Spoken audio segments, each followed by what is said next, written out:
একটা ছবি তুলে নিল। আবার আমাকেও বলল তাদের কিছু ছবি তুলে দিতে। আমিও তাদের সুন্দর সুন্দর করে একটা ছবি তুলে দিলাম। টিকিট কাটা হয়ে গেছে আর আমরা ভেতরে এসে গেছি। এই হচ্ছে মেলার গেট।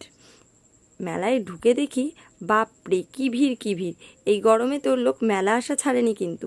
মেলায় নানান রকমের জিনিস ছিল, ঘরের আসবাবপত্র থেকে শুরু করে জামা কাপড়, ঘর সাজানোর জিনিস, খাবার দাবার, আরও অনেক কিছু।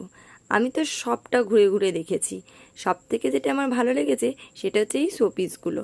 এই শোপিসগুলো এত সুন্দর লাগছিল, ভাবছিলাম নিয়ে আসি। তারপরে মনে পড়লো না, আমার নিয়ে গিয়ে কাজ নেই।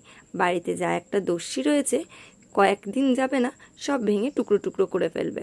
ঘরের দেওয়ালে লাগানোর জন্য এই ফটোগুলো বেশ সুন্দর দেখতে। আর তার সাথে সাথে ছিল হাতের তৈরি করা মাটির কিছু জিনিসপত্র। এর মধ্যে ছিল জলের বোতল, ছোট ছোট মূর্তি, ঘর সাজানোর জিনিস, সব কিছু মিলিয়ে বেশ সুন্দর।